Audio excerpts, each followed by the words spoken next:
Hey, what's up? Kris Krohn here. Today we're talking about 5 things that you should know before starting an LLC, which means that you're probably here getting ready to do something really exciting. You're gonna start a business, maybe you're gonna invest in real estate, maybe you're gonna start a franchise, maybe you're getting your hustle on. Check it out, you see this building right here? I own this building.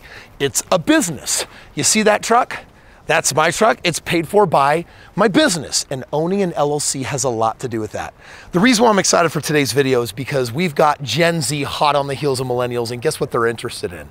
Business. So much to the tune that last year we had a record number of businesses started. 5.3 million LLCs were registered, which means entrepreneurship is back. It means people have probably lost confidence in their normal jobs and workforce, and they're really just trying to figure out, how do I financially control my life and get ahead? So today, I'm gonna show you 5 things you gotta know about an LLC before getting started, because guess what? Let's show you how to crush it in business. One shot, now the future is yours. Go! I'm turning dreams into reality. Yeah. It's one shot, now the future is yours. Go! I'm going to tell you right now that entrepreneurship, it is on the rise. In fact, it has been growing since 2004. It's part of a movement, right? There's a lot of people that are just kind of sick and tired of the corporate world, and so they want to control their own life. They want to control their own financial destiny.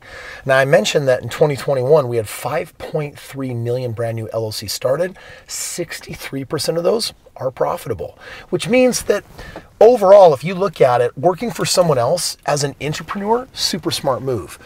You can get yourself somewhere, you can get paid really well, but 85% of people actually hate what they do for a living. They're just employees. In life, you want to be an entrepreneur that is succeeding at growing a company, or you want to be an entrepreneur, someone that actually has the vision, starts the company, and then hopefully leads it on to success. And to do that, you need to know these 5 things about an LLC. Let's make sure we don't take anything for granted. Like, what is an LLC? It stands for a limited liability company. It is one of the most popular pass-through structures for business entities. There's S Corps, there's C Corps, there's sole proprietorships. There's really different types of entities. LLC is really popular for me in the game of real estate investing, but frankly, a lot of my other companies are also structured as LLCs. LLCs provide legal protection for business owners. If the business fails, no one has to declare personal bankruptcy. In other words, it's like a corporate veil of protection. It basically says, here's me as a person, here's my business, and here's this thing in between called an LLC, and it separates my personal life from my business life. Did you see that? All right, let's first start by talking about the cost of an LLC. That's the first of the 5 things that you should know. Unlike a sole proprietorship, there are some upfront costs for an LLC. For example, you have state filing fees, and depending on the state you live in, that can range from $35 to $500. You also have to have someone actually prepare and put your LLC together. Some people will charge you $100, maybe other services $500, because some businesses are more complex. It's like, well, it's just me, or it's like, no, actually, like there's 3 partners that are going to be a part of this, and this person is going to have their ownership held through, their family trust, or maybe it's a complicated business, so there might be some higher costs to prepare it, but usually no. Then you also have the business license, which is probably going to be between $50 and $100 per year. And then finally, you may have a registered agent fee, especially if you're starting your LLC for whatever reason or strategic reason out of state, and that could range anywhere from nothing to maybe $400. And so basically fees and taxes vary from state to state. Once you really know what you're doing, like setting one of these up can cost you maybe a couple $100, but if it's a little bit more complicated, it could be $500, $600, $700, $800. The next thing you want to understand is that when you open up an LLC, you're opening a business, and that means that you're entitling yourself to up to 250 different tax benefits. Starting with this, LLCs provide a pass-through tax benefit. This means that LLC owners don't get taxed twice on their income like other corporations. Also, up to 20% of qualified business income, QBI, may count as a write-off. So let me kind of put it to you this way. This cell phone is a write-off. And who pays for it? Nobody. You write it off. Who writes it off? I don't know. The write-off people. My laptop, if I use it for business, may be a write-off. My vehicle, a part of my house. There are so many different potential tax benefits, meals getting written off. I think that everyone that even works for someone else should actually have a company and do a little something on the side, just because there are loads of tax benefits. So you need to be aware that all of a sudden, your money's gonna pass through it. There will be no double taxation, and don't forget all the other tax bennies. All right, next we got to talk about the documents associated with an LLC, because you got to get all your ducks lined up in a row. And there's a couple of terms I'm going to introduce right now that you're definitely going to want to be aware of, because it has to do with doing your LLC the right way. You ready? Right now that you're definitely going to want to be aware of, because the first document is called Articles of Organization. This is basically me and this other person, we are going to be doing a business together, or I'm going to be doing a business, and it's basically doing this thing. It's in the space of finance and real estate, or maybe it's in paper supply and manufacturing. So this is where you're going to reveal your intent. Next, you have a different document that is called the operating agreement. This is especially important if you have partners, because this is where you say, okay, this 20, 30, 40 page document determines our splits of ownership, what happens if so-and-so dies, what happens if someone gets litigious and wants to get all legaling up on something that went down in the business. It's a little of a sad document because it covers a lot of worst case scenario, but it also covers how we are agreeing to do business. Like, my roles and responsibilities are gonna be over doing this stuff, you're gonna be doing that stuff, I'm gonna be more active, you're gonna be a little more passive. It's a very important document, not so much if it's just you, but definitely if you have another partner, then this is very important. Next, you're going to want to file for an EIN. This is basically the social security number, if you will, for your business entity. It has one of those, and you need it with your operating agreement generally to open up a bank account. So ultimately, if you're going to do business, you want to collect money. So to review, your articles of organization are what you file with the state to say, I'm doing something. Your operating agreement is something internal that says, this is who's involved and who's going to be doing what and what happens on worst case scenario. You're going to need that to then open up your bank account, as well as filing for your EIN. This is basically your social security or your tax ID number that says this entity is like a human that doesn't quite have a soul, but you need one of these things to get a bank account so we can actually start conducting business. You know, the first LLC I ever put together was because I started buying real estate, and someone said, you shouldn't own investment properties in your own name. And it was like, why? And they're like, well, just imagine if you had a tenant in a home, a renter, and they invited a friend over that slipped and fell on your property, and you got sued. And let's just say that you're like, well, I got homeowners insurance. Yeah, but what if you ran out of money in the policy for the homeowners insurance? They could attack you personally. And I'm like, that sounds awful. Looks like I need to get an LLC. So I set one up. I was nervous because I didn't understand everything that I'm teaching you, but I felt a lot better when I was done. And then I had to go into the county clerk's office and basically say, I'm transferring this asset, this piece of property, into this LLC.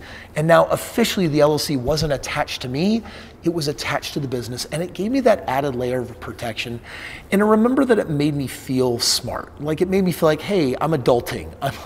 I'm doing things the right way. And you know, if you are going to conduct business, you want to do things the right way. You want to earn money, you want to pay your taxes, you want to have things filed the right way. In my world today, owning hundreds of businesses, this is more important than ever before. And so I'm a stickler on understanding what I'm setting up, getting proper advice, and making sure that everything is done at the highest level it should be. Because in the end, it's about doing things right, and it's also about making sure that you're protected. Because things don't always go as planned.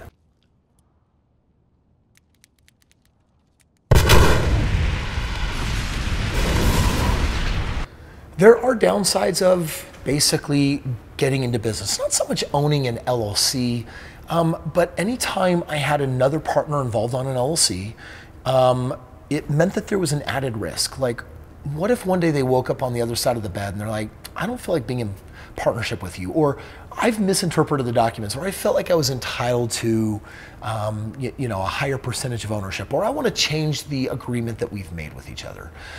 Listen, people change, life changes, like that's actually part of the risks of owning and doing business, but these are all mitigatable. through experience or having a business advisor or someone at your side that's helping you, you can learn to do things the right way. But here's just a couple of the downsides that you should be aware of. If you transfer ownership interests into this LLC, there can be some complexities, tax complexities with getting it in or getting it out, selling off part of it. Also, you have pass-through taxation that can add to your personal taxable income. Like, you should definitely be checking with your CPA on these things.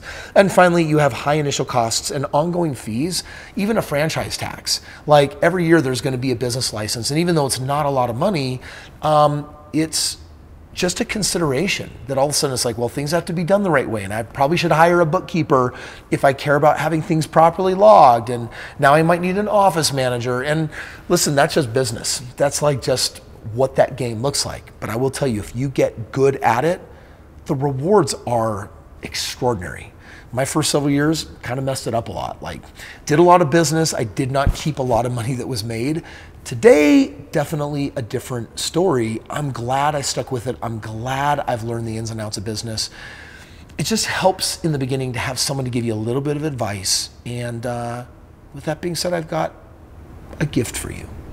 If you're looking for an outside perspective on the business that you're about to start, beyond just setting up an LLC and getting incorporated, especially if you're looking at getting into the game of real estate or a franchise or a side hustle, something where you can make a lot more money, it's important to have the right guidance in that process, which is why I've got a team of 40 people that I've trained up to be mini-me's, Kris Krohns, with the knowledge that I have on business and real estate and finance, entity structures.